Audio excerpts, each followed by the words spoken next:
All right. What's up, comrades? How's everyone doing tonight? The bozo is dead. Yes. Everyone grab the bottle, celebrate, pop some champagne. Rest in piss, Henry. Absolutely. Um, Shame he lived so long. Yeah. I don't believe in God, but if I did, I think it'd be some cruel joke for assholes, enemies of humanity, like Kissinger, to live up to 100, and then for heroes of humanity, revolutionaries of various sorts, whether it's the figure of Che Guevara or Christopher Cadwa or others that were taken well before their time. Lenin petting the cat is quite based, absolutely. Um, as you all know, Kissinger's dead at 100 years. He died, unfortunately, in peace. He was able to experience longevity, which, as Dr. King teaches us, is not everything is in life, but it does have its values. Longevity does have its values. But this was a man who committed atrocious crimes, who was a centerpiece agent of some of the more most destructive and murderous imperialist campaigns of the last 70 or so years. Someone who was involved in the occupation and the bombing of Vietnam, where tons and tons of Agent Orange and napalm were dropped on the Vietnamese people. Someone who was involved in the campaign to overthrow the Christian socialist government of Salvador Allende in Chile, someone who destroyed Cambodia. There's that famous quote from Anthony Bourdain that if he ever saw Kissinger, he would beat him up because of what he's seen of his policies in Cambodia. Um, Someone who promoted the fascistic dictatorships in Argentina that killed, hundreds of thousands, millions perhaps of communists and young revolutionaries. And, as someone who just got the opportunity to spend some time with one of these Argentinian communist revolutionaries, Beatriz Ragland, a seasoned 85-year-old communist. I had the opportunity to hang out with her while I was in Mexico City, and she performed a theatrical performance of her life the four times that she's been arrested. And it ends with her talking about a list that is published of all the people that were missing and presumably killed by the Argentinian dictatorships. And she found one of her good friends and the boyfriend of one of her good friends. And it was an extremely emotional ending to the play that she had done. And, most of the people in the crowd who were also communist revolutionaries of various sorts were brought to tears by it. But, these activities, murderous activities, fascistic activities, were propped up by people like Kissinger. And then, as if as if irony couldn't be any greater, he gets awarded in 1973 the Nobel Peace Prize. A war criminal awarded the Nobel Peace Prize. Does it sound familiar? It should, because Obama, who's another war criminal, perhaps as big of a war criminal, was also awarded a Nobel Peace Prize. And that's what that has a lot to say about these bourgeois institutions and what they actually think of peace. When war criminals, despised by the vast majority of humanity, are given Nobel Peace Prizes, what the hell does the Nobel Peace Prize actually stand for? So let's look at some videos. One of them is from Breakthrough News, which is articulating some of the biggest crimes of Henry Kissinger's long career. And this is someone who, regardless of everything he's done, not only does he get to live a life of longevity and die in peace at the seasoned age of 100, but he lives well. He lives well. He lives lavishly. He's a part of the elite. And this is what capitalism rewards. It produces these sorts of people, and then it rewards them. If you're a clever opportunist who's willing to step on humanity, kill whoever you have to kill, bomb whoever you have to bomb, if you're willing to do all of that in order to achieve the bottom line of capitalism, profit for the capitalist, the accumulation of capital for the richest of the rich. If you're willing to do that and you're good at it, you will be rewarded. It's a system that rewards the most anti-human people possible. It's a system of death. It's a cancerous system. And those who are the best at proliferating the influence of this system around the world are rewarded, as Kissinger is, a life of lavish that comes to its end at the seasoned age of 100. God knowing how many times he had health issues and was able to get treated because, one, he had insurance as someone that worked for the government, and two, he had money. So he had the best medical treatment. That's something that the vast majority of Americans don't have, 60,000 of whom die every year from preventable things that are actually rooted in the fact that they either didn't have insurance or were underinsured and didn't want to take up the debt and what that signifies as a form of crippling enslavement for the rest of their lives. So let's watch this video from Breakthrough News. They preface it by saying former Secretary of State Henry Kissinger has died at 100. As the media prepares to sanitize his legacy, they're already doing that. History will not forget his true record of bloodshed and war crimes in the service of empire. So let's give this short video a watch. Henry Kissinger is somehow still alive, and in his lifetime, he's been responsible for some of the worst atrocities in the history of the world. As he turns 100 on Saturday, we wanted to recap just a few of the war crimes that stand as his true legacy. Under Nixon, Kissinger oversaw the massacre of millions in Vietnam, Cambodia, and Laos from 1969 to 1973. He was the mastermind behind the carpet bombing of Cambodia, which deliberately targeted civilians, personally approving all 3,875 bombing raids in Cambodia. And to this day, Laos remains the most bombed country in world history. In Chile, Kissinger played a key role in orchestrating the US-backed 1973 coup that... And they've, Laos is one, we hear a lot about Vietnam, but we never hear about Laos. And the amount of bombs we dropped on Laos, the amount of people we killed were up there with Vietnam, just like in other places that, the U.S. has killed millions of people, Indonesia and other places where the campaigns, the murderous campaigns were horrendous in a so-called Cold War, which was anything but cold. But that to this day, they compose histories of the crimes of empire that the vast majority of people are not aware of, that the empire hid a lot better than it hid some of its other crimes like Vietnam. That toppled the socialist government of Salvador Allende and installed the fascist Augusto Pinochet. Pinochet's brutal regime murdered thousands and subjected tens of thousands more to torture during his 16-year reign. Kissinger aided the Pakistani dictator Yahya Khan against Bangladesh's Liberation War of 1971, enabling the mass slaughter of an estimated 300,000 to 3 million people.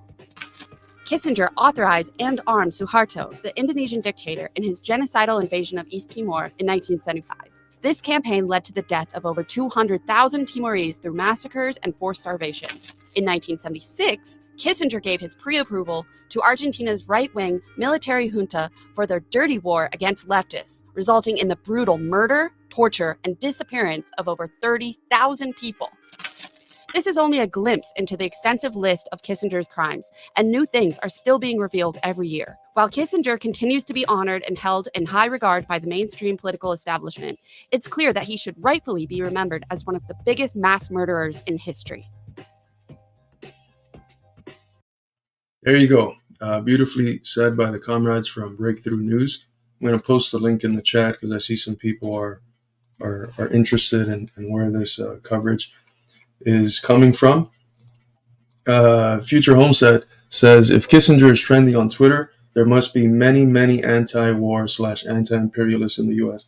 Yeah, I mean, he could also be trending from people doing some ass-kissing and some boot-licking on his legacy, but it depends on what the hashtag is. I haven't seen it yet, but yeah, I think the vast majority of the American people have an anti-war sentiment, and when the truth is revealed to them in hindsight, they come to see things clearly and see who was very clearly on the side of evil, of empire, and who was on the side of humanity.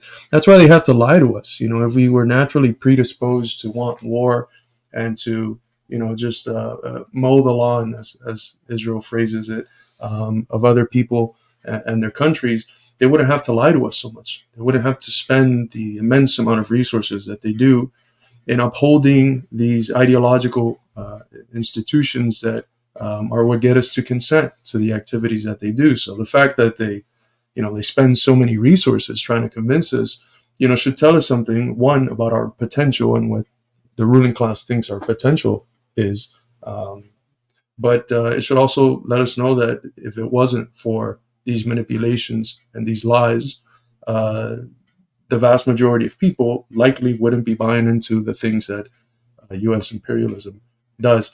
The next video I wanted to show on the subject of Kissinger is from the legendary Michael Parenti, and the legendary clip from Michael Parenti, the yellow Parenti.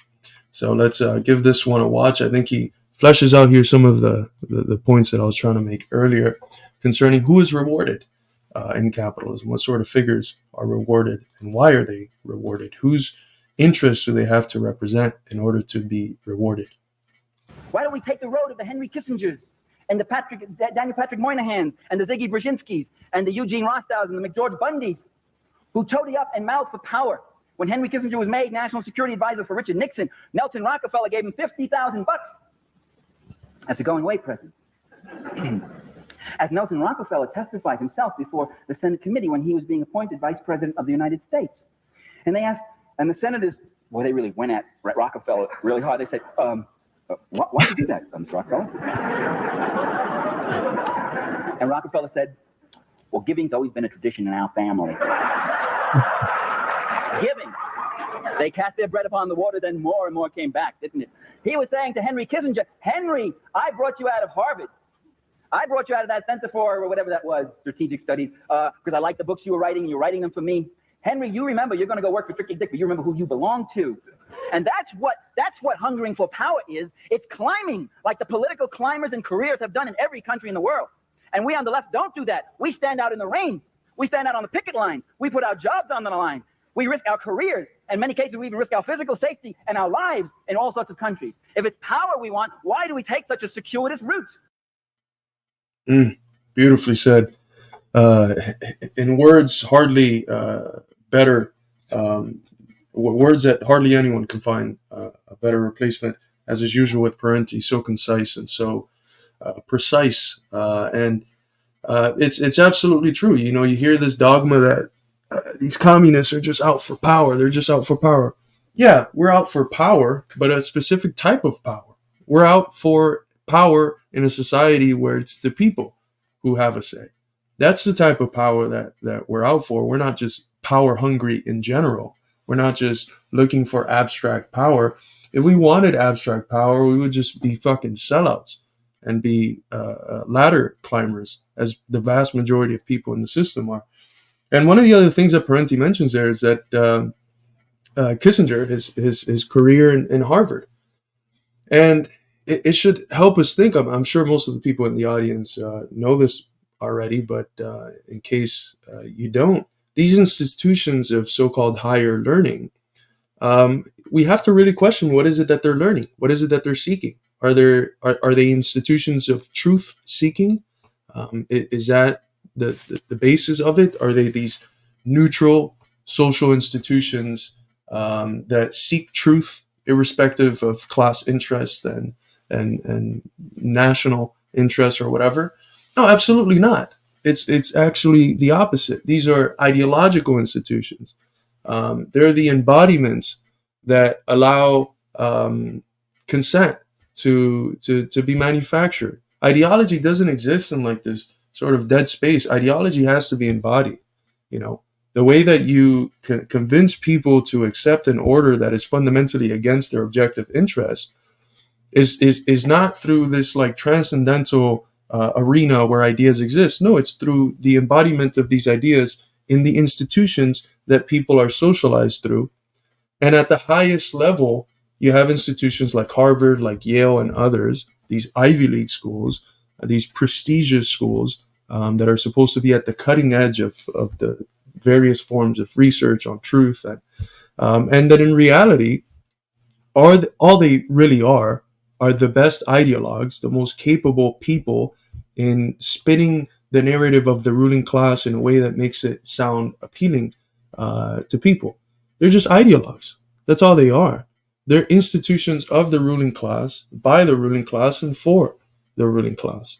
Sure, here and there are some exceptions, some Marxist professors, people who speak out, but the norm is what we have to look at, not these accidental outliers, but what is the norm. And what you find is that these are institutions that are guided, they're created, their whole purpose is to allow for the smooth reproduction of the existing order by focusing on the realm of ideas and making the ruling ideas as coherent as possible so that they can then be trickled down to the rest of society and accepted by people whose objective conditions as a working class are not in line with an order that produces these ideas.